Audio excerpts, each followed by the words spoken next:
பசிக்கும் போது குயிக்காக நிமிஷத்தில் செய்யக்கூடிய ஒரு சூப்பரான ரெசிபி தான் இன்றைக்கி நம்ம பார்க்க போகிறோம். சமைக்க நேரம் இல்லாதப்ப பட்டுன நிமிஷத்தில் இதை செஞ்சிடலாம். பிரேக்ஃபாஸ்ட்டாவோ லஞ்சாவோ டின்னராகவோ கூட சாப்பிடலாம், ஸ்நாக்ஸாக கூட சாப்பிடலாம்.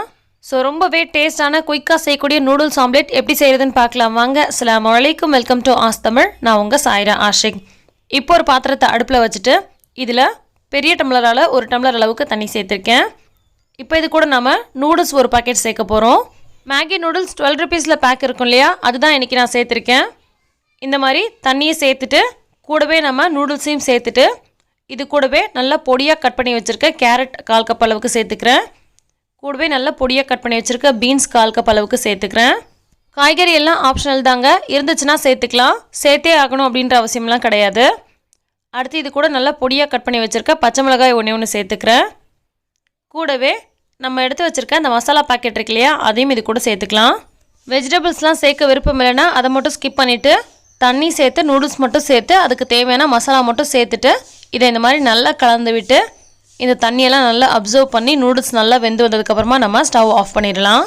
வெஜிடபிள்ஸை நல்லா பொடியாக கட் பண்ணியிருக்கனால இதுலேயே நல்லா வெந்துடும். இப்போ நூடுல்ஸ் ரெடி ஆகிடுச்சு. கொஞ்சமாக கொத்தமல்லி தழை தூவிட்டு மறுபடியும் ஒரு முறை நல்லா கலந்து விட்டுட்டு இதை இறக்கிடலாம். இது ஒரு ஓரமாக இருக்கட்டும். அடுத்து நம்ம ஆம்லேட்க்கு தேவையானதை ரெடி பண்ணிக்கலாம்.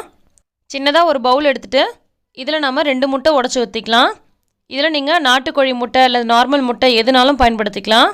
இப்போ நம்ம செய்கிற இந்த ரெசிப்பியை 2 பேர் தாராளமாக சாப்பிட்லாங்க, 3 பேர் கூட சாப்பிட்லாம். நல்லா ஃபில்லிங்காக இருக்கும். 2 முட்டை உடச்சி ஊற்றிருக்கோம்.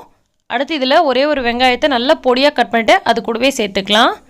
கூடவே ஒரு பச்சை மிளகாயை நல்லா பொடியாக கட் பண்ணி அதையும் சேர்த்துக்கலாம். கூடவே கொஞ்சமாக கொத்தமல்லி தழையை நல்லா பொடியாக கட் பண்ணிட்டு சேர்த்துக்கலாம்.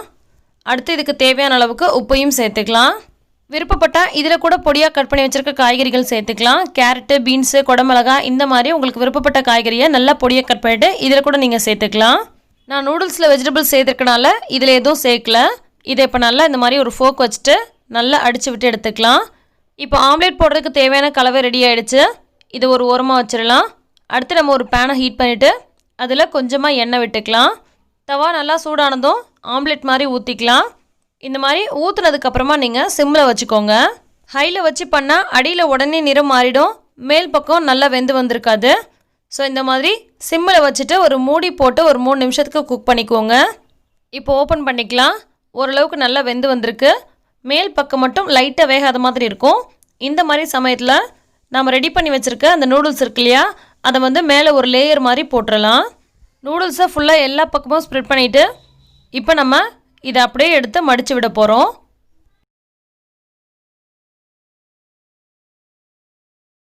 கொஞ்சம் பொறுமையாக கேர்ஃபுல்லாக மடித்தோன்னா இந்த மாதிரி நல்லா அழகாக வந்துடும். இப்போ இதை அப்படியே ஒரு பிளேட்க்கு மாற்றிடலாம். பார்க்கவே நல்லா அழகாக இருக்குது. சாப்பிட ரொம்ப ரொம்ப சூப்பராக இருக்கும்.